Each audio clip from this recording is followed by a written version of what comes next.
Bonsoir à tous, j'espère que vous allez bien. Nous nous retrouvons ce soir pour notre émission Raconte-moi ton histoire. Raconte-moi ton histoire, qu'est-ce que c'est? Une émission de quelques minutes durant laquelle nous allons rencontrer différentes personnes avec un passé différent, avec une histoire différente, mais un point commun.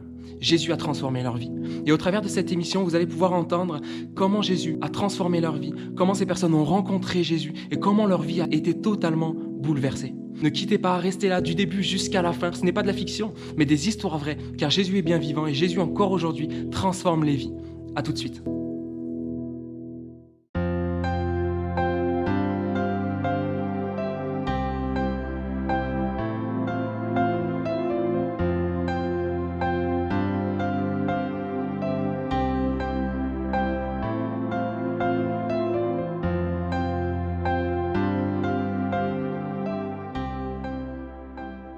Bonjour à tous et à toutes, voilà, on a la joie de vous accueillir pour notre première émission qui s'intitule Raconte-moi ton histoire.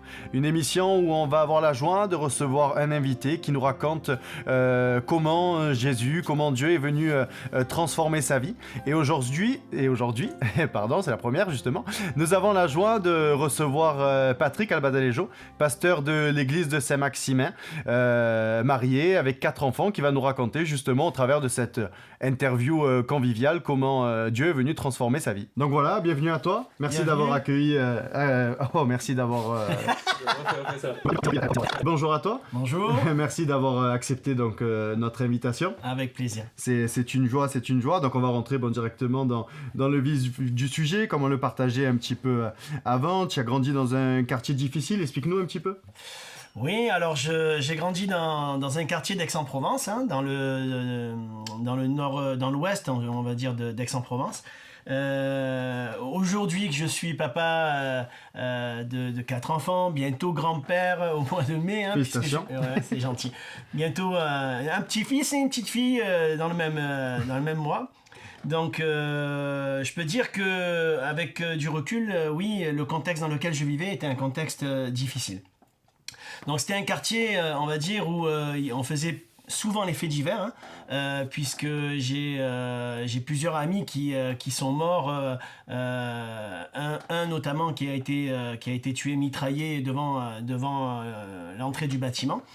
On apprenait régulièrement aussi, il y a une maman qui malheureusement a noyé son enfant dans sa baignoire et l'a torturé pendant un long moment en lui mettant des brûlures de cigarettes sur la peau. Donc toutes ces choses, elles sont très choquantes, mais ça ne nous choquait pas pour nous à l'époque. Déjà dès ma jeunesse, hein, à l'âge de 9 ans, je regardais beaucoup les livres pornographiques à 9 ans, hein, tu te rends compte? Oui. Donc c'est traumatisant, ça laisse des grandes traces et ça t'habite longtemps, hein, ce genre d'addiction. Et aussi, je dirais, à partir de 9 ans et demi, je fumais déjà 2 paquets de Gauloise sans filtre. Oui, ça devait pas te faire du bien à la santé. Ah, ça, c'est clair. Non seulement ça me faisait pas du bien, mais j'étais livré à moi-même. À partir de l'âge de 10 ans, déjà, je faisais pas mal de fugues. J'enchaînais les convocations au commissariat de police. Déjà 12-13 ans, je faisais des cambriolages de magasins. Donc c'était et chez les gens aussi, malheureusement. Donc j'étais dans ce contexte-là. En fait. D'accord. Oui, mais comme tu me l'expliquais aussi un peu au début, donc un quartier difficile, un environnement difficile, mais aussi un cadre familial aussi difficile, chaotique. Oui, tout à fait. Donc, au niveau de la famille, ça a été un peu compliqué. J'explique un peu le contexte de mon papa. Mon papa a perdu son père assez jeune. Il était très attaché à lui et ses rapports avec sa maman étaient très très compliqués. Donc sa maman, elle trafiquait avec la puissance de ténèbres, parce qu'on va le voir ce matin, hein, si Dieu existe, l'ennemi de notre âme qui s'appelle le diable existe aussi. Et il peut aussi manipuler des personnes. Et c'était le cas de la mère de mon papa qui le violentait régulièrement, l'attachait carrément, hein, l'attachait dans un lit et à lui couper les cheveux. Elle disait Satan va venir ce soir. Et mon père, en fait, il était dans un contexte d'une atmosphère spirituelle oppressante et il était lui-même lié par des esprits mauvais. Donc ça veut dire quoi, lié par des esprits mauvais? Ça veut dire que des esprits mauvais nous habitent et nous poussent à faire des choses qu'on n'a pas forcément envie de faire. Donc mon père, alors qu'il était habité par cette peur, par ce manque d'amour, a quitté le contexte familial à l'âge de 17 ans. Et il s'est engagé dans la Légion étrangère et a fait des guerres, la guerre du Tchad et tout ça. Donc ça a laissé des traces, donc l'alcool, la colère, le manque d'amour. Et tout ça, je l'ai subi en fait dans mon enfance. Donc régulièrement, je prenais des coups lorsqu'il était trop alcoolisé. Et lorsque j'allais dans les bancs d'école, je pouvais pas m'asseoir. La prof me disait mais qu'est-ce qui se passe et là ils ont vu que mon dos était plein de bleu. Non seulement j'ai grandi dans ce contexte de violence, mais aussi dans un contexte de colère, puisque au fur et à mesure que les années avançaient, ma colère et ma haine envers mon père grandissaient en moi et ça m'a détruit petit à petit. J'imagine sûr que ça doit pas être simple, hein, comme tu disais, beaucoup de traumatismes, voilà, au niveau du quartier, familial, mais tu as vécu aussi un traumatisme plus personnel qui t'a marqué pendant des années? Oui, ben, quand tu vis dans un contexte de quartier comme ça, donc comme je dis, hein, il y a des faits divers tous les jours. Je sais pas, je devais avoir 11 ans, je monte les escaliers, c'était un bâtiment de 7 étages. Pour te dire, hein, dans ce bâtiment, c'était une aire de jeu pour nous. On montait sur le toit, on jetait des cailloux, on faisait les 400 coups. Et là, ce jour-là, je monte, la lumière, elle s'éteint. Et en fait, quand tu montes la marche des escaliers, tu as des placards électriques qui s'ouvrent. Et il s'est ouvert, là, et il y avait un homme qui est sorti. Et à ce moment-là, il m'a attrapé. Et j'ai été comme saisi par une violente peur et angoisse. Et il a commencé à me dire tais-toi, et il a baissé mon pantalon. Et là, c'est comme si mon monde s'écroulait en fait. J'ai vécu quelque chose de traumatisant. Et à ce moment-là, vous imaginez la suite que j'allais vivre, mais grâce soit rendue à Dieu. Parce qu'à ce moment précis, une personne au premier étage a ouvert la porte et cet homme est parti. Alors je dirais que cet homme, il est parti, mais le traumatisme, il est resté. Moi, je me rappelle, à l'âge de 11 ans et demi, j'avais un Opinel numéro 13 et je l'avais toujours sur moi parce que j'avais cette angoisse et même au début, hein, j'attendais vraiment le dernier moment pour que mes parents puissent descendre, peut-être 8h, 9h du soir, pour monter chez moi parce que j'avais tout le temps cette angoisse qui m'habitait. C'est sûr. Et comme tu disais, la transition est toute faite, hein, grâce soit rendue à Dieu. Et du coup, je vais te poser la question de voilà, qu'est-ce qui, comme tu nous l'as dit au début, Jésus est venu à transformer ta vie. Et si tu pouvais nous raconter qu'est-ce qui s'est passé, qu'est-ce qui a changé dans ta vie quand Jésus justement y est rentré? Alors mon père n'était pas du tout chrétien, hein. Mon père, comme je dis, il avait ses croyances, je pense, hein. Et ma maman allait fréquenter l'église évangélique. Elle y allait le dimanche, quoi, hein. Et elle m'amenait le dimanche. Et en fait, il y avait un contraste entre ce que je vivais le dimanche à l'église, parce que je sentais la présence de Dieu, j'étais conscient de l'existence de Dieu, de ce qu'il pouvait faire, mais je n'en voulais pas. Volontairement, j'avais pris la décision de vivre sans Dieu. Et il y avait un vide au fond de mon cœur, en fait. En fait, je faisais des cauchemars régulièrement et souvent quand il y avait des orages, je transpirais, c'était compliqué parce que j'avais peur que ça soit le retour du Seigneur. Et je savais une chose, c'est que si Jésus revenait, je n'étais pas prêt. Donc il y a un verset dans la Bible qui dit « Prépare-toi à la rencontre de ton Dieu ». Et j'avais pour habitude, en fait, mauvaise habitude bien sûr, de voler dans un centre commercial. Et quand je dis voler, c'était pas des petites choses.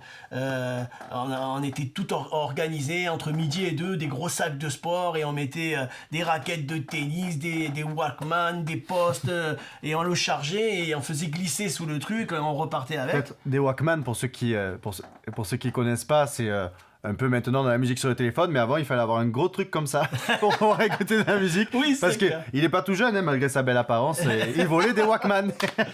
Ouais, bon, bref. Donc c'est pas ça qui est important, mais en tout cas, il y avait un homme qui avait une réputation et cet homme avait fait des... Il y avait un homme qui avait une réputation forte dans notre quartier, puisqu'il avait mis une claque dans un dealer de notre quartier, et le gars, il a été dans le coma pendant 2 jours. mais quand je dis, c'est pas à la Marseillaise, c'est réel ce que je dis. Donc il était connu, ce fameux Robert. Et cet homme, en fait, il avait vraiment une apparence qui était angoissante, quoi. Et là, du jour au lendemain, je vois que son apparence avait changé. Et un dimanche, alors que ma mère m'amène à l'église, je le vois.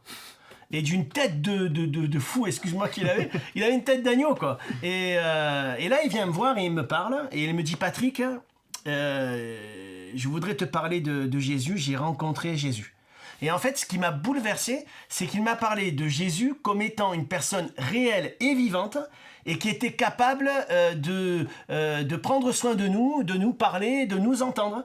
De la même manière que j'étais en train de communiquer avec lui, lui il me dit, moi je communique comme ça avec Dieu. Donc ça a été quelque chose d'extraordinaire. Et en fait, comme je le dis souvent, quelqu'un de convaincu, il est convaincant et il m'a convaincu. J'étais convaincu que si j'allais dans ma chambre et je priais, j'allais vivre quelque chose. C'est fou, hein? Je suis rentré chez moi et en fait, c'était comme d'hab. Mon père était saoul et il était à la salle à manger, il titubait, tout ça. Vous dire une chose, c'est que souvent j'avais honte j'amenais personne à la maison parce que j'avais honte que mes amis voient mon père dans cet état. Ma maman était là, je suis allé dans ma chambre en fait et je me suis assis sur mon lit et là j'ai prié. Alors c'est quoi prier? Prier c'est parler à Dieu, hein. Moi j'ai parlé avec mes mots et j'ai dit voilà Seigneur, tu as changé la vie de cet homme et tu t'es révélé dans sa vie et ce que j'aimerais c'est vivre cette expérience avec toi, quoi, hein. Et en fait, c'est ce que j'ai vécu. Alors, pas de suite, j'aimerais le préciser parce que, waouh, il a vécu un truc de fou. Parce que je vais vous raconter une expérience quand même que j'ai vécue qui est assez extraordinaire et qui peut paraître invraisemblable pour certains ou certains vont même être, je dirais, incrédules, hein, à ça. Mais en tout cas, je l'ai vraiment vécu. Mais ce qui est important, je mets l'accent sur, c'est pas la forme de la révélation, ce qu'on a vécu, mais le résultat que ça a amené. Parce que ça a amené un résultat incroyable dans ma vie. Ça m'a changé fondamentalement et profondément. Alors j'ai commencé à prier, ça a duré un bon moment. Et à un moment donné, en fait, j'ai eu comme un flash, comme une image de Jésus mourant et agonisant sur la croix. Et en fait, j'ai réalisé qu'il était mort à la croix par amour pour moi. Et en fait que c'était pour me donner la vie éternelle, mais que je puisse aussi prendre part à quelque chose avec lui. C'est-à-dire que je ne pouvais pas avoir de communion avec lui si Jésus n'avait pas vécu ça. Et à ce moment précis, j'ai réalisé ça. J'ai réalisé que j'étais un pécheur, que j'étais perdu, et j'ai pleuré sur mon péché. En fait, la Bible, elle parle de tristesse selon Dieu, de conviction de péché. Il y a une différence entre le diable et Jésus, en fait. Le diable, qu'est-ce qu'il fait? Il nous culpabilise, il nous accable dans le but de nous décourager quand on soit en dépression. Parce que si Dieu est amour, le diable est rempli de haine, il est meurtrier, il est rempli de colère. Et qu'est-ce qui s'est passé? En fait, il y a eu cette tristesse parce que j'ai réalisé que Jésus n'était pas seulement mort à la croix pour l'humanité entière, mais il était mort pour moi, personnellement. Et à ce moment-là, j'ai pleuré sur mon péché. Et je me suis senti aimé et tellement léger. À ce moment précis, j'ai vécu quelque chose de particulier, Mathieu. C'est que j'ai vécu une expérience... alors l'apôtre Paul, il dit, et je ne me compare pas à l'apôtre Paul, je ne suis pas l'apôtre Paul, il dit, j'ai vécu une expérience dans mon corps ou hors de mon corps, je ne sais, Dieu le sait. Donc en fait, c'est un peu ça. C'était pas un songe, je dormais pas, c'était pas un rêve ou un songe, hein, et... est-ce que c'était une vision? Je ne saurais pas dire. Mais en tout cas, mon âme s'est séparée de mon corps. Et je t'assure, je me suis vu en train de pleurer. Donc ça, je l'ai vécu. Et j'ai vu une personne en blanc, en fait, et qui était à l'intérieur de ma chambre et qui est sortie de mon bâtiment. Et en fait, je l'ai suivi, je suis sorti avec lui. C'est assez incroyable ce que je te raconte. Hein. Et je suis parti comme un film, en fait. J'ai volé avec le Seigneur sur les airs. Et j'ai vu mon bâtiment s'éloigner, puisque je partais. Et j'ai vu l'univers et j'ai vu au loin une lumière lumineuse. Une lumière éclatante. C'était quelque chose... c'est difficile de pouvoir l'expliquer avec des mots, tellement que c'est fort. Et en fait, j'entendais au loin un cantique, et en fait, il y avait comme une atmosphère de fête, une atmosphère de joie. Et c'était empreint d'une paix. C'est comme si le temps, il s'était arrêté, et qu'en fait, je voulais plus jamais être ailleurs que là où j'étais. Tu comprends ? Ah oui, je comprends tout à fait. Tu l'as vécu, on l'a tous vécu d'une manière différente, mais à ce moment-là, en fait, quand je me suis approché, c'était lumineux, des perles précieuses de partout. C'était quelque chose d'incroyable. J'ai du mal à expliquer avec précision tout ce que j'ai vu. J'ai vu des choses bien précises, mais ce qui m'a bouleversé, c'est que j'ai vu des anges. Ils avaient des ailes, et comme s'ils avaient une armure étincelante. Et en fait, ils chantaient un cantique, et ce qui m'a bouleversé, c'est que dans ce cantique, il y avait mon prénom. Et ce chant disait « Patrick est passé des ténèbres à la lumière, de la mort à la vie, gloire à Dieu, gloire à Dieu ». Ces paroles ont bouleversé mon âme profondément, et je m'en rappellerai toute ma vie. Comment est-ce possible qu'un être aussi mauvais que moi, comment est-ce possible qu'une personne aussi insignifiante que moi, qui est née dans un quartier, dans un mauvais quartier, qui n'avait pas d'avenir, comment ça se fait que Jésus s'intéresse à moi, que ces anges chantent et se réjouissent pour moi. Et vous savez, aujourd'hui je le sais, la Bible dit qu'il y a de la joie dans le ciel pour une seule âme qui se convertit, qui passe des ténèbres à la lumière. Mais je l'ai vécu, c'est extraordinaire, et je vous assure que dans le ciel, il y a une fête incroyable lorsqu'une personne passe de la mort à la vie et des ténèbres à la lumière, lorsqu'une personne est sauvée. C'est magnifique quand on vit une guérison. J'en ai vécu plusieurs et je vais pouvoir le partager avec toi, mais je peux dire une chose, c'est que Jésus dira à un moment donné, quand les disciples reviennent après avoir guéri beaucoup de personnes et avoir été des instruments puissants, Jésus leur dira une chose, c'est super, voilà, je voyais Satan, il tombait du ciel comme un éclair, il dit, mais ne vous réjouissez pas de tout ça, de ce que les démons vous soient soumis, de toutes ces guérisons, mais de ce que vos noms soient inscrits dans le livre de vie. Et ce que j'ai vécu à ce moment-là, c'est la joie du salut. Mon nom était inscrit dans le livre de vie. J'ai vu une personne qui s'approchait devant moi, et cette personne, c'était Jésus, bien sûr, et il éclairait le ciel. Je pourrais dire un pléonasme, une lumière lumineuse, éclatante, mais c'était éclatant, c'était une lumière plus forte que la lumière, je ne saurais pas comment l'expliquer. Il irradiait, il rayonnait, et il inspirait l'autorité, il avait un regard comme la braise, mais il avait une douceur sur lui, un amour extraordinaire. Il m'a regardé et il m'a pris dans ses bras, et à ce moment-là, j'ai pleuré à chaudes larmes et j'ai été bouleversé par le spectacle que j'ai vu. Ces anges qui sont avec lui depuis des millénaires, ils se sont regardés comme surpris, comme bouleversés, comme s'ils voyaient Jésus pour la première fois, et ils ont dit « Saint, Saint, Saint est le Seigneur, le ciel est rempli de sa gloire ».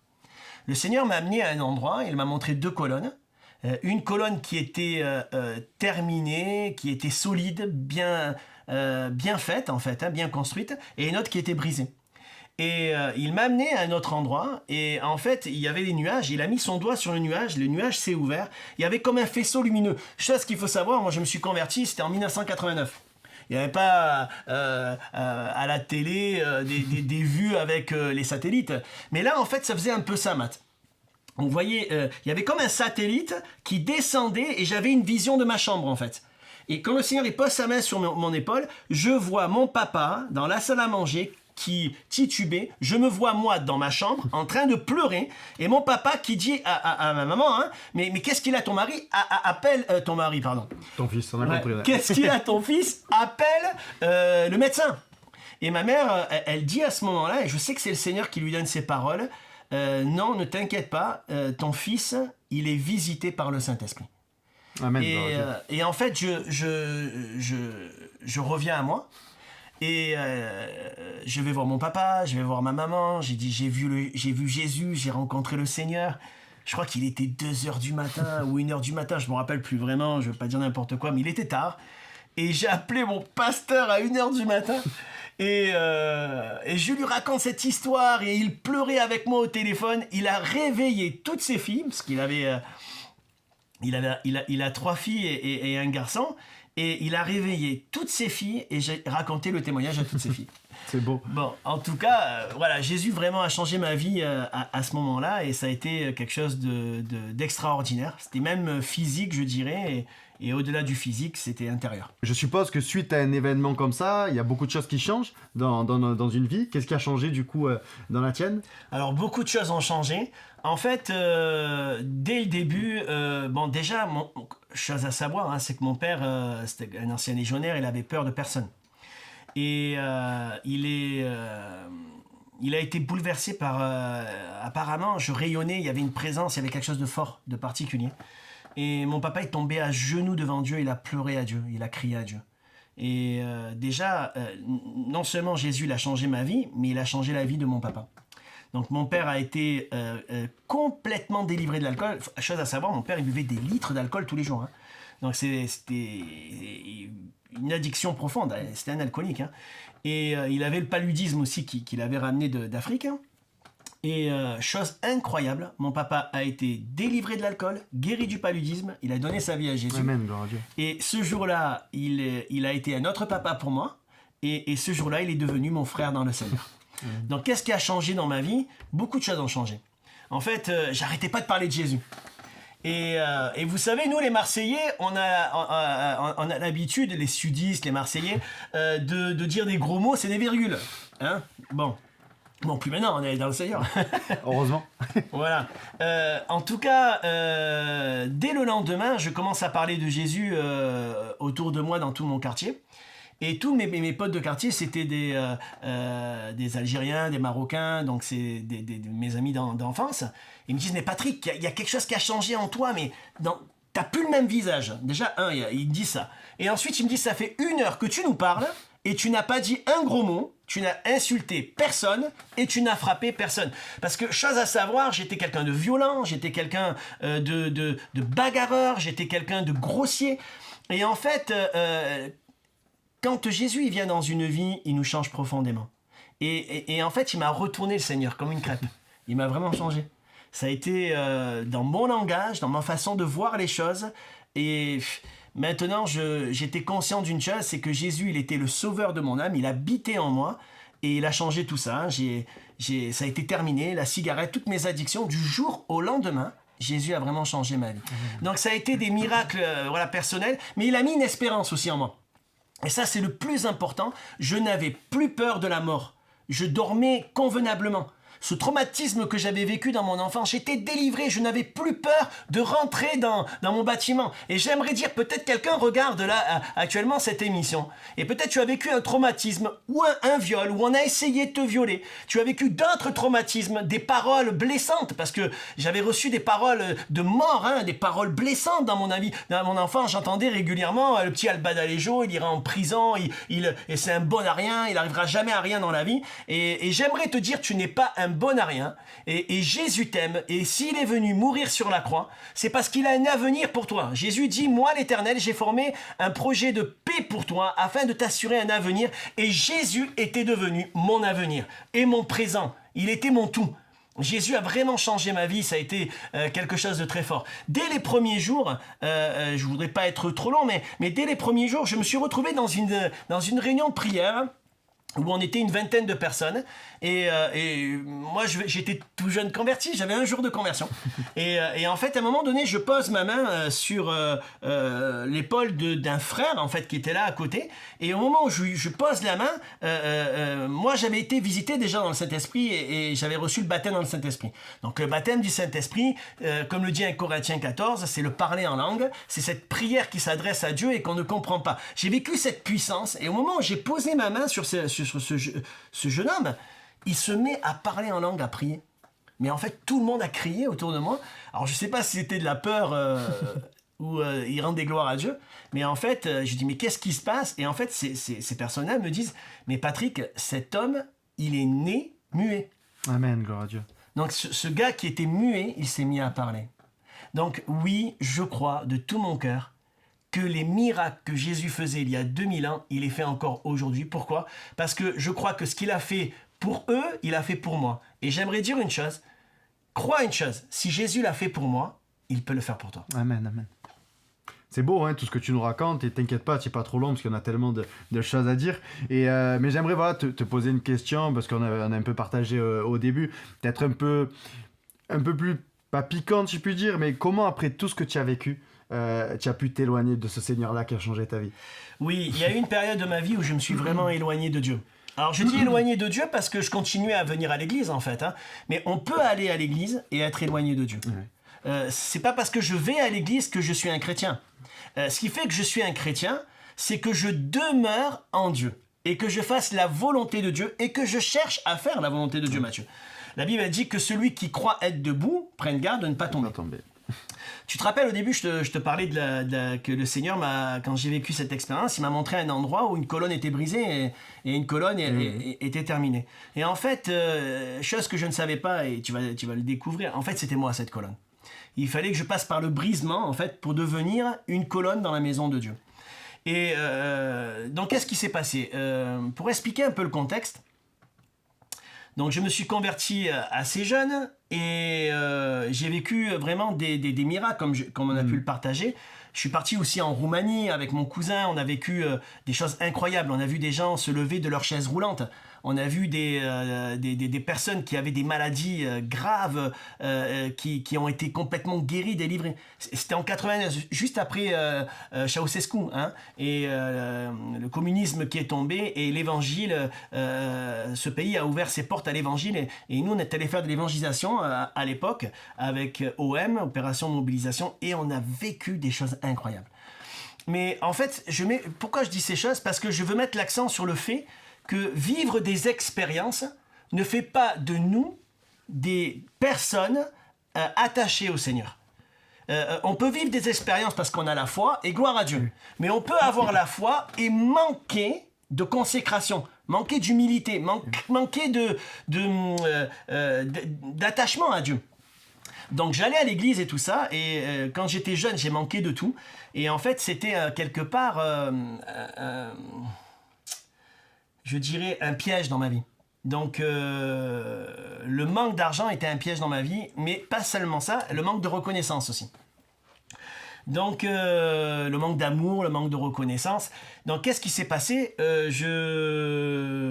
l'âge de 20 ans, je gagnais beaucoup d'argent. Et à l'espace de quelques mois, 2-3 mois, je suis devenu directeur d'une agence, j'avais 2 secrétaires, je gagnais beaucoup d'argent. L'équivalent aujourd'hui, c'est comme si je gagnais 15 000 euros, t'imagines? Donc du jour au lendemain, j'ai pas fait d'études, je me retrouve à gagner beaucoup d'argent. Et en fait, ça m'a tourné la tête. Et tu pourrais me dire, mais 15 000 euros, ça suffit.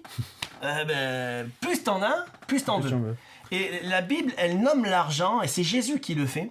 Il dit il la nomme comme une entité, comme si c'était un dieu derrière. Il la nomme Mammon. D'accord? Donc derrière l'argent, il y a une entité spirituelle, il y a le diable qui est là, il y a une séduction, il y a quelque chose de très fort. Et en fait, l'argent, malheureusement, et je le dis à ceux qui nous écoutent, elle a remplacé la présence de Dieu dans ma vie. Dieu n'était plus au centre. Ce qui était au centre, c'était de gagner de l'argent et de réussir. En fait, plus que de gagner de l'argent, je n'étais pas avide, hein, mais c'était la réussite. Voilà, c'était de prouver en fait que voilà, je suis sorti d'un quartier, je peux réussir. Donc on peut être chrétien et faire cette erreur en fait. Et donc je me suis associé à quelqu'un qui... et je savais pas, hein, ce gars-là aussi, il a fait du trafic d'armes, il a fait toutes sortes de choses. Et malheureusement, moi qui aurais dû être un exemple pour lui, eh ben, j'en ai pas été un. Donc on faisait de la force de vente, donc petit à petit c'était de l'exagération, mais en fin de compte une exagération c'est un mensonge entier. Un demi-mensonge c'est un mensonge entier, et je suis tombé un peu dans ça, dans le mensonge, dans la manipulation, et j'en avais jamais assez. Et en fait, je me suis retrouvé quelques années après, peut-être 3-4 ans après, on dormait avec mon épouse. Donc entre-temps, je me suis marié. Et avec Rebecca, mon épouse. Et donc j'avais 24 ans, mon épouse avait 20 ans. Et elle était enceinte de notre premier enfant. Donc j'en ai 4 aujourd'hui, hein, donc enceinte de mon premier enfant. Et à 6h du matin, les gendarmes ils tapent à la maison et ils me mettent en garde à vue. Donc là, ça a été aussi un choc. Ils me mettent les menottes, ils commencent à fouiller dans tous mes papiers. Et il m'amène à la gendarmerie, il dit voilà monsieur vous êtes en garde à vue, j'étais en garde à vue 48 heures, je passe devant le procureur de la République, imagine, hein, je suis chrétien, je marche avec le Seigneur, j'ai aussi, comment dirais-je, reçu un appel pour servir Dieu dans mon cœur. Et là j'étais carrément à l'opposé de tout ça, tu comprends? Et là en fait c'est comme tout s'effondrer devant moi, hein. Le procureur dit ben voilà, on va faire une enquête et pendant qu'on fait l'enquête, ben, il ira en prison. Mais il me sort ça comme ça, quoi. Hein. Et l'avocate qui était là, qui était commis d'office, elle dit mais ça va être un jeune papa, est-ce qu'il peut pas être sous contrôle judiciaire? Elle dit non, eh ben, il sera un papa comme beaucoup en prison. Ces paroles, elles ont retenti fortement dans mon cœur. Et du jour au lendemain, il m'amène là, devant les portes de la maison d'arrêt, c'était à Luynes. Et lorsque j'arrive là, j'avais des menottes, hein. Je rentre dans cette prison, t'imagines un peu? J'ai vécu une expérience avec le Seigneur, il a changé ma vie. Il m'avait donné un boulot, il m'avait donné une épouse extraordinaire. Il m'avait adressé un appel, j'ai eu la grâce de vivre des miracles incroyables. Et malgré tout, j'ai désobéi à Dieu et mon cœur, en fait, s'est attaché plus à l'argent, à la réussite qu'à lui-même. Et quand je suis arrivé dans cette prison, tu peux pas savoir le coup de matraque que je me suis pris sur la tête. En fait, je vois un pote d'enfance. Donc, à savoir, tous mes anciens potes, c'est des braqueurs. Voilà, ils rentraient en prison, ils sortaient. Et en fait, je dis, oh Patrick, tu sais, avec l'accent de chez nous, là. Oh, qu'est-ce que tu fais là, poteau? Et j'ai même pas le temps de répondre. Il me dit, il m'a dit, je savais que ton truc évangélique, là, ton église, là, c'était une couverture. Et là, une tristesse. Alors, je le dis avec de l'humour aujourd'hui, mais une tristesse. Et là, je me suis retrouvé dans une cellule de même pas 10 mètres carrés, tout seul, et face à moi-même et en larmes. J'ai commencé à pleurer. Et mon épouse devait accoucher une semaine après, et je me suis dit, mince, je vais pas voir la naissance de mon enfant. Et là, j'ai pleuré amèrement et j'ai demandé pardon au Seigneur. Et en fait, ce qui s'est passé en prison, c'est que je suis rentré en prison esclave. Et tu vas le voir. Hein, et après, je suis sorti de prison libre. Donc, comment? J'ai crié à Dieu et petit à petit, j'ai recommencé à lire ma Bible. C'est beau. Et à prier aussi. Et à entendre le Seigneur. Parce que nous, on parle à Dieu, mais Dieu nous entend aussi. Est-ce que vous êtes conscient que Dieu nous entend, que Dieu t'entend? Je parle à quelqu'un, là, peut-être, je ne sais pas la communion que tu as avec Dieu, je ne sais pas ce que tu as fait, mais j'aimerais dire une chose. Peu importe ce que tu as fait, peu importe les erreurs que tu as faites, si tu es honnête devant le Seigneur, si tu reconnais tes erreurs, le Seigneur, il te pardonne. Il jette tes péchés au fond de la mer et il s'en souvient plus. J'étais en promenade. Alors la promenade, j'explique, on est dans une cour et tous les détenus, on marche tous dans un même sens. Je sais pas pourquoi, je n'en sais rien. Mais on marche tous dans un même sens. Donc tu vas pas marcher à l'envers parce que déjà ça se fait pas quoi. Donc je marchais. Et il y avait un gars en fait, ça faisait plus de 10 ans qu'il était en prison. Et il passait par là, il devait aller dans une centrale. Et je pense que ce gars, il faisait au moins 150, 160 kilos, il était imposant. Personne ne lui parlait. Tu comprends? Donc moi déjà, j'étais là et j'entends la voix du Seigneur. Alors comment on entend la voix du Seigneur? C'est simple, c'était sur mon cœur. Et le Seigneur tout simplement me donne une parole de connaissance. Et il me dit, tu vas voir ce gars et tu vas lui parler de moi et tu vas lui dire que je l'aime, mais tu vas lui dire que tous les jours, il écrit des lettres à Dieu, mais que moi maintenant, ce que je veux, c'est son cœur. Et en fait, j'ai vécu cette première expérience pendant que j'étais en prison, parce que j'en ai vécu plein, je vais pas toutes les raconter. Hein. Et je vais voir ce gars, et je bégayais un peu, Et à un moment donné, je me suis lancé. Pourquoi je dis ça? Parce que des fois, on pense que parler à Dieu, c'est facile pour tout le monde ou pour une certaine catégorie de personnes. Je dirais que j'ai de la facilité à parler de Jésus, mais malgré tout, j'ai toujours l'appréhension. Tu l'as pas, toi? Ah mais totalement. Voilà, j'ai toujours cette appréhension, surtout quand c'est une personne que je connais pas. Et surtout quand il fait 160 kilos et que personne ne lui parle. Donc je vais le voir et je lui dis, écoute, ça va te paraître bizarre ce que je vais te dire, je suis chrétien, j'aimerais te parler du Seigneur. Et j'ai une relation avec le Seigneur dans le sens que je lui parle et il me parle. Donc il me regarde avec des yeux, avec une expression un peu bizarre. Et je lui dis, écoute, le Seigneur m'a parlé pendant que j'étais dans la promenade, je te dis ça simplement. Et il m'a dit de te dire que tous les jours tu écris des lettres à Dieu et que lui, ce qu'il veut, c'est ton cœur. Alors il me regarde, il me dit, tu es rentré dans ma chambre? Moi je dis, non, pas du tout, je te dis ce que j'ai vécu avec Dieu. Et là, d'un coup, il se met à pleurer et moi je suis rassuré, je suis encore en vie. Et là, on a vécu un truc incroyable, ce gars, il a donné son cœur à Jésus. Et je peux dire une chose, c'est que Jésus, il change le mal en bien. Amen, amen. J'étais en prison, ça a duré 6 mois, ça a été difficile. J'ai pas vu la naissance de mon enfant, donc ça a été une grande blessure.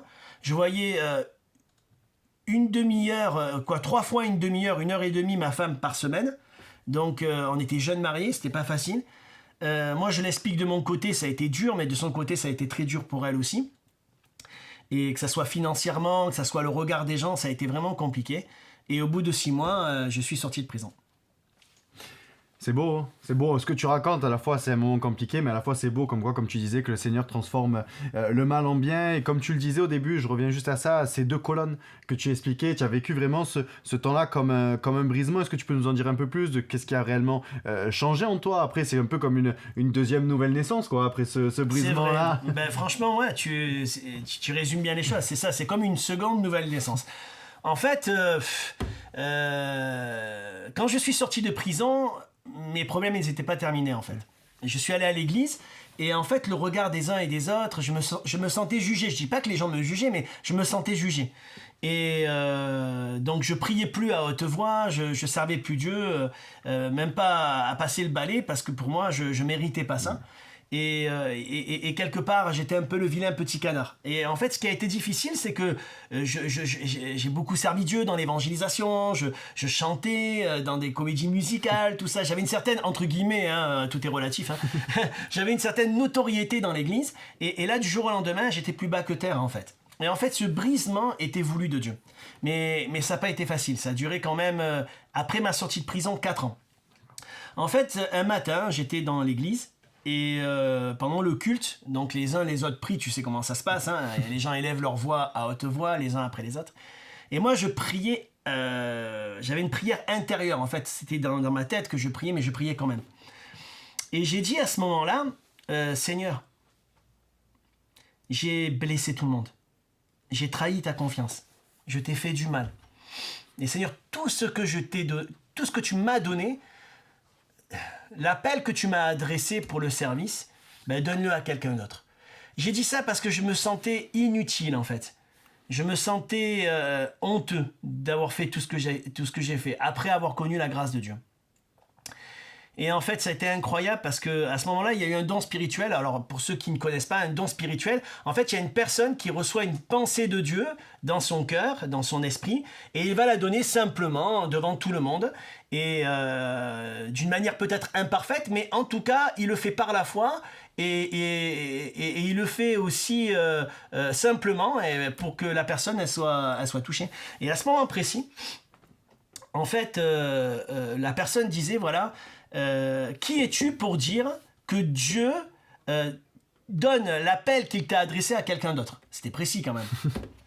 Et qui es-tu pour dire qu'il donne tous les talents et tout ce que tu as reçu à quelqu'un d'autre? Et là, ça a été des paroles d'encouragement. Écoute bien ce qu'il dit. Il dit, voilà, je vais bientôt ouvrir les portes pour le ministère et personne ne pourra les fermer. Il y aura des obstacles, mais je les ferai tomber les uns après les autres. Ne crains pas, je me rappelle bien de ces paroles, hein. Il dit, ne crains pas les uns et les autres, mais crains la parole que je mets dans ta bouche. Alors, tu vas me dire que peut-être ces paroles, elles auraient dû me fortifier, m'encourager à ce moment-là. Oui. Mais je peux dire que maintenant, avec du recul, j'étais en dépression. Et en fait, j'ai encore plus pleuré. Parce que en fait, je voyais pas l'issue, je voyais pas comment Dieu pouvait faire ça en fait. Et peut-être que toi, tu penses que malgré les erreurs que tu as fait, que ta vie elle est fichue en fait, et que ta vie elle est terminée. Mais j'aimerais te dire, au travers du témoignage que je vais te raconter maintenant, qu'avec Dieu tout est possible. Et quelles que soient les erreurs que tu as vécues, quel que soit le mal-être que tu as actuellement, avec Dieu il y a toujours une autre chance. Et avec Dieu, nous ne sommes pas inutiles. Tu es utile entre les mains de Dieu. Donc, pourquoi je dis ça? Parce que moi, j'étais pas guéri au fond de mon cœur. Et en fait, le pasteur à l'époque qui était là, bon, ne se servait pas de moi, mais Dieu l'a permis aussi pour que je continue à passer par ce brisement et que je réalise que tout est grâce et que tout vient de Dieu. Parce qu'à l'époque, quand j'avais vécu ces miracles, je pensais, excuse-moi matin, mais que j'étais un peu l'étoile du matin, quoi. Je pensais que après Jésus, il y avait quelqu'un d'exceptionnel, c'était moi, quoi. Et le Seigneur, il m'a ramené à ce que j'étais réellement, c'est-à-dire rien du tout, fragile, et que tout vient de lui. C'est ça qui est important dans des épreuves comme ça. Et le brisement, il nous rapproche de Dieu, il nous fait réaliser qui nous sommes, mais il nous fait réaliser qui il est. C'est ça qui est extraordinaire. Donc, je reviens à ce que je disais. Donc, je passe par un temps où un soir je dormais, j'ai fait un rêve. Et en fait, j'ai rêvé il y avait un nouveau pasteur, quelqu'un de grand. Je voyais pas qui c'était. Je voyais qu'il était grand. C'était fou un peu. Dans le rêve, c'était comme ça. Et je me voyais prêcher, pas prêcher, mais parler à la jeunesse. En fait, il disait, voilà, je vous présente votre pasteur jeunesse. Et moi, je raconte mon histoire comme je suis en train de te le faire. Et je pleure, et tout le monde pleure. Et le rêve, il se termine. Donc, mon épouse, je lui raconte le rêve. Et elle me dit, écoute, Patrick, elle me dit, vu le contexte qu'on vivait, bien sûr. Elle me dit, garde ça dans ton cœur parce que c'est pas demain la veille, mais si Dieu te l'a dit, ben Dieu va le faire. Amen. Hein? Donc ça a duré encore quelques années, et il y a eu un changement de pasteur, et un nouveau pasteur qui est arrivé à Aix.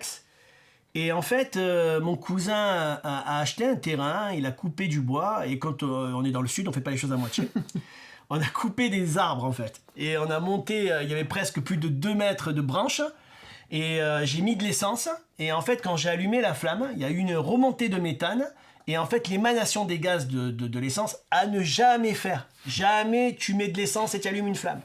J'ai allumé la flamme, et j'ai eu un retour de flamme, une grande explosion. Mon cousin est parti à 5-6 mètres, moi aussi, et j'ai été brûlé au 3e degré mat, sur le visage et sur les bras. Plus de peau sur mon visage, plus de peau sur mes bras, et plus de cheveux, plus de sourcils, je te garantis que c'est impressionnant. Et en fait, j'étais dans un choc, et mon cousin, on est parti, on est allé dans ce contexte. Heureusement qu'il y avait les pompiers à côté, et ils m'ont mis sous une douche froide, en fait, pendant une demi-heure. Ils m'ont fait, tellement que j'étais dans les nerfs, ils m'ont fait 3 piqûres de morphine, je savais plus où je frappais. Et là, ils m'ont amené au Grand Brûlé à Marseille.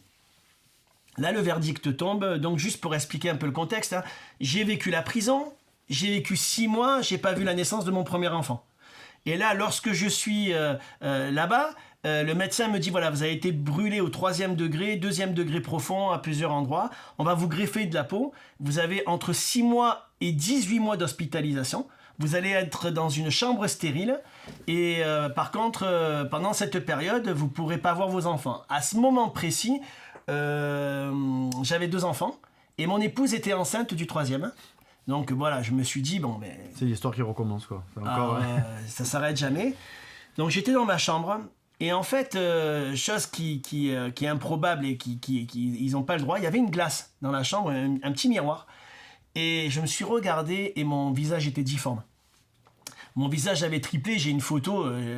je crois que tu l'as vu, hein. Tu as été choqué.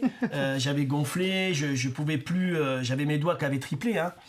Et à ce moment-là, j'étais dans la détresse. Je dis bien, j'étais dans la détresse, hein, comprenez bien. Moi, je vous livre mon cœur, je vous dis les choses telles qu'elles se sont passées.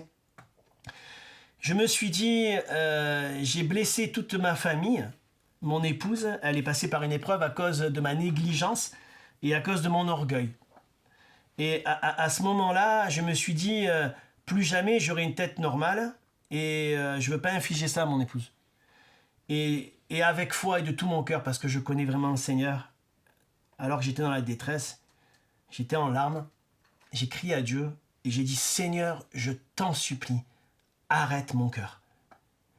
Et je le répète encore. Je dis, Seigneur, je t'en supplie, arrête mon cœur. J'étais dans la détresse. J'avais l'impression, en fait, que personne ne m'aimait dans l'église, que j'étais jugé. C'était l'impression, en fait, que le diable, il voulait que j'ai. À ce moment précis, je reçois un coup de fil du pasteur et il m'encourage et je sens la présence de Dieu qui descend dans la chambre. Ça a été quelque chose de très fort. Et à ce moment-là, en fait, une personne est rentrée, c'était un brûlé, en fait. Et il me dit, monsieur, est-ce qu'on pourrait parler ? J'aimerais parler avec vous. Et je savais que cet homme, il avait vraiment besoin de Dieu. J'ai dit, repassez demain et on parlera ensemble. Donc, à ce moment-là, en fait, la présence de Dieu, elle a guéri mon cœur. J'ai lu un verset qui a bouleversé ma vie. Je voudrais pas être long, je vais pas tout raconter, mais en tout cas, voilà, à ce moment-là, vraiment, le Seigneur a fait quelque chose dans mon cœur. Donc, ça faisait à peu près 3-4 jours que j'étais là. Et il me mettait dans des bains le soir et avec le rasoir, il m'enlevait la fébrine. Si tu veux, la fébrine, c'est comme une infection qui se met par-dessus la blessure. Et s'il n'enlève pas, il y a un risque de gangrène. Et on peut me couper un membre. Donc il me faisait ça, c'était horrible. La première fois, il me l'avait fait à vif. Je dis honnêtement, la brûlure, c'est quelque chose d'horrible. Hein. C'est des souffrances intenses. Donc ils m'ont fait en anesthésie générale. Et là, en anesthésie générale, apparemment, quand je me suis réveillé, le médecin et les infirmières me disent « Mais monsieur, vous avez chanté un cantique ?» Bon, lui, il a dit « Vous avez chanté une chanson, elle était magnifique. Vous avez dit que vous donnerez votre vie à Dieu sans hésiter. » Et en fait, je dis voilà, il y a quelques infirmières qui voudraient savoir si c'était possible que vous la rechantiez, cette chanson. Je dis appelez les infirmières, appelez les médecins. Donc tout le monde est venu, j'ai raconté mon témoignage et j'ai chanté un cantique et j'ai eu l'opportunité vraiment de parler avec eux. Et juste après, le médecin des Grands Brûlés, le Ponte de Marseille, m'annonce une nouvelle incroyable. Et il me dit Monsieur Albadalejo, je ne comprends pas, mais vous avez une peau extraordinaire. C'était ses paroles. Il me dit, ça fait plus de 25 ans que j'exerce le métier, je n'ai jamais vu ça. Votre peau a cicatrisé en 3-4 jours, comme elle aurait dû cicatriser en 18 mois. Vous n'avez pas besoin de greffe et dans 2 jours, monsieur, vous sortez. Amen, gloire à Dieu. J'ai dit, mais vous êtes sérieux ? Et là, j'ai dit, non, c'est pas moi qui suis extraordinaire, c'est pas ma peau, c'est Jésus qui est extraordinaire. Bon, j'étais tenté de dire oui, je suis extraordinaire parce que je le vaux bien. non, j'ai dit mon Dieu est extraordinaire. Mais vraiment, mon Dieu est extraordinaire. Regardez ce que je vis le lendemain. Ce monsieur rentre dans la chambre. Vous vous rappelez ce gars que je te dis qui rend des témoignages. C'est pour ça que je dis quand on vit des choses dramatiques, on a un témoignage et Dieu veut continuer à nous utiliser. Et le diable nous accuse et nous accable pour nous empêcher de parler de Jésus. Pourquoi ? Parce que Jésus, c'est une bonne nouvelle. Ouais. Et lorsque tu annonces Jésus, il se passe quelque chose. Cet homme me raconte sa vie, c'est incroyable. Tu sais ce qu'il me dit ? Il me dit qu'ils étaient 3 frères et que ses 2 frères sont morts et que sa famille était une famille normale, quoi. Il n'y avait pas de problème.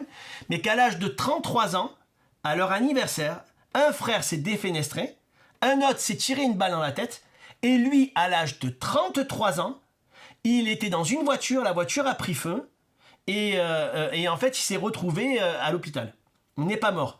Et il me dit, et je commence à lui parler de Jésus, mais il dit, mais attendez, vous parlez de Jésus comme cet homme, dans cette église où je suis allé 1 semaine avant qu'il m'arrive ça, a parlé de Jésus et a mis sa main sur moi et a prié pour moi. Je dis, ah bon, vous êtes allé où ? Il m'a dit, je suis allé dans une église évangélique. Je dis, mais je suis aussi chrétien évangélique. Et je dis, je crois que dans votre famille, il y avait une malédiction. Mais que le pasteur a prié pour vous, vous avez ouvert votre cœur à Dieu et que Dieu a brisé la malédiction. C'est beau. Gloire à Dieu, hein. Et cet homme, il a ouvert son cœur au Seigneur. Et en fait, tout ça, je le raconte pas pour me mettre en avant, mais pour rendre gloire à Dieu. Amen, amen. Parce que j'étais au plus bas, j'étais en dépression, j'étais découragé. Et Dieu, dans ces instants-là, il m'a restauré, il s'est servi de moi. Et il veut et il peut se servir de toi. Amen, gloire à Dieu. Donc c'est beau ce que tu nous racontes, mais pour revenir à ce que tu disais tout à l'heure, tu avais reçu un appel pour ta vie, ou tu avais eu cette vision où tu parlais à la jeunesse, etc. Et du coup, on en est où de cela à ce moment-là ? Qu'est-ce qui se passe un petit peu ? En fait, peu de temps après, le pasteur, il m'a demandé de m'occuper de la jeunesse. Et un soir où je devais prêcher, il me présente en fait à la jeunesse. Il me dit voilà, votre pasteur jeunesse. Et moi, je suis là, je commence à raconter mon histoire et je commence à pleurer. Et à ce moment-là, j'ai eu un flash. Je me suis rappelé, tu sais ce qu'on disait tout à l'heure, en fait que j'avais vu cette vision et que Dieu m'avait montré ce moment précis. Et j'aimerais dire une chose, c'est que les promesses de Dieu, elles sont oui et amen. Et elles s'accomplissent toujours lorsqu'on le croit. Elles sont conditionnelles et elles dépendent de notre foi, mais aussi de nos décisions. Et gloire à Dieu, Matt, j'ai pris la bonne décision. Amen. Et à ce moment-là, toute la jeunesse était en larmes et j'ai commencé mon ministère en fait. Et en fait, ça a été un moment incroyable, quoi. Amen, amen, c'est beau. Hein. Et du coup, tu le disais tout à l'heure, tu as une femme, tu as 4 enfants. Et bien sûr, le Seigneur te transformait à toi, te changeait à toi, te travaillait. Mais je suppose que ça a été des moments aussi compliqués pour eux. Je suppose qu'ils ont pu voir aussi cette transformation. Il y a dû avoir quand même une sorte de réforme entre ton épouse, avec tes enfants, etc. Il y a dû avoir des changements là-dedans, je pense. Oui, tout à fait. Alors, j'aimerais dire, parce que voilà, hein, je suis quelqu'un d'entier, de fougueux, pour ceux qui me connaissent. Et j'avais la petite trentaine, quoi, hein, entre 28 et 30 ans. Et là, en fait, vu que pendant des années, ma vie était un peu en stand-by, je me suis toujours dit, en fait, j'en fais jamais assez pour le Seigneur. Donc, je me suis donné à fond pour l'œuvre de Dieu. Et à fond dans l'évangélisation, je prêchais, j'étais de partout en fait, je m'occupais des champs, je faisais beaucoup de choses, mais j'étais plus à la maison en fait. Yeah. Donc je pourrais dire que d'un point de vue du ministère, vraiment Dieu se servait de moi, il y avait du résultat et merci Seigneur. Beaucoup de personnes qui se donnaient à Jésus, on vivait des miracles incroyables, on a vécu vraiment une croissance et un réveil au niveau de la jeunesse et même beaucoup de serviteurs de Dieu sont sortis de cette jeunesse, de ce comité. Mais chose que je savais pas, c'est qu'il y avait un dysfonctionnement et que mon manque d'équilibre, en fait, a généré beaucoup de tristesse dans le cœur de mon épouse et de mes enfants. J'étais dans une période de jeûne à cette époque et mon épouse, en fait, ce que je savais pas, elle pleurait.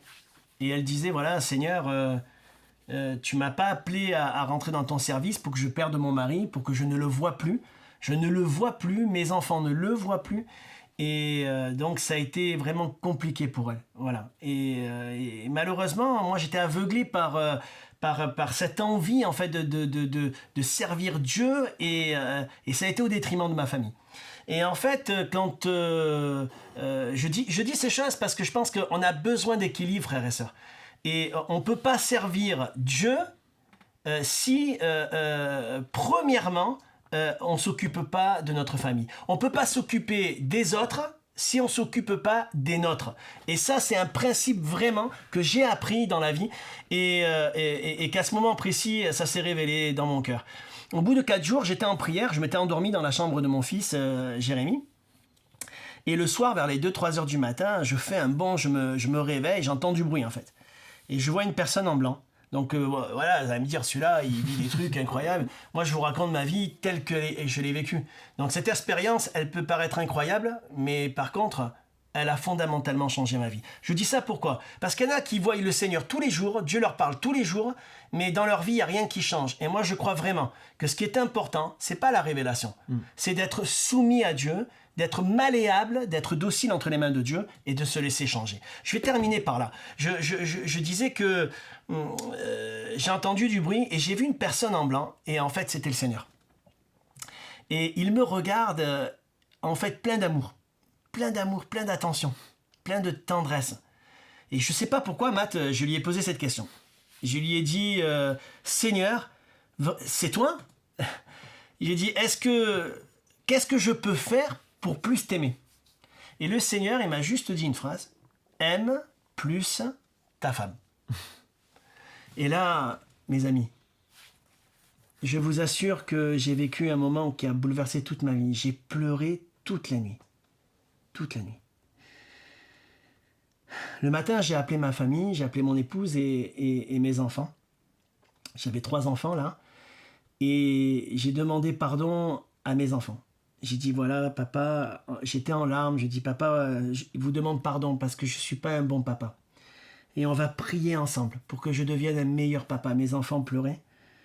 J'ai dit à mon épouse, je te demande pardon, ma femme, parce que je suis un mauvais mari. Et parce que je vous ai trop délaissé. Et si tu veux bien, si tu acceptes encore de vivre les quelques années qui nous restent ensemble, je vais demander au Seigneur, on va demander au Seigneur ensemble que je sois un meilleur mari. Donc j'ai apporté des réformes dans ma vie. J'ai continué à servir Dieu, bien sûr, mais d'une manière beaucoup plus équilibrée. Je me suis épanoui dans ma vie de couple. Ça fait 23 ans que je suis marié. Je me suis épanoui avec mes enfants. Mais je peux dire une chose, c'est que Dieu a équilibré les choses. Et peut-être que tu vis un déséquilibre actuellement et tu as besoin d'être plus modéré. Et premièrement, les tiens et après les autres. Et on ne sert pas Dieu au détriment de notre famille. Comme le dit Josué, moi et ma maison, nous servirons l'Éternel. Amen, amen. C'est beau. On va bientôt finir ces temps-là. Du coup, un petit mot de la fin, une petite conclusion. Ça fait donc 30 ans de conversion, 20 ans de ministère. Qu'est-ce que tu peux faire comme constat, un petit peu de tout ça et nous laisser voilà, avec un petit mot de la fin? Oui, bon, on est dans un contexte particulier actuellement. Hein. Le confinement, on ne voit plus les frères et sœurs de l'Église. On est un peu privé de liberté. Et je crois que vraiment Dieu réveille nos consciences. Et je crois que quand on a vécu certaines expériences, ben, en fait, je peux dire une chose, c'est que rien n'est acquis dans la vie. Rien. Et que ce qui est important, vraiment, c'est d'aimer le Seigneur. Jésus dira que toute la parole, elle repose sur 2 commandements. Tu aimeras ton Dieu de tout ton cœur, toute ta force, toute ta pensée, et ton prochain comme toi-même. Oui. Et en fait, quand je t'ai raconté un plus ta femme, moi je pourrais dire une chose, c'est être amoureux de Dieu. Soyez amoureux du Seigneur. Connaissez le Seigneur. On peut prier tous les jours et ne pas être intime avec Dieu. Et j'aimerais vous encourager au détour de ce témoignage, c'est que même si on fait des erreurs, ce qui est important dans notre relation avec Dieu, c'est qu'on réalise qui nous sommes, c'est-à-dire pas grand-chose, mais surtout on réalise qui il est, un Dieu extraordinaire. Amen, amen. Amen. Hein. Merci Seigneur pour ces temps passés. Merci à toi d'avoir pris du temps pour nous partager, cette belle expérience, ces belles expériences même que je puis dire pour ta vie. J'espère vraiment qu'au travers de ces temps-là, de ce témoignage-là, on puisse en tirer les choses essentielles et importantes.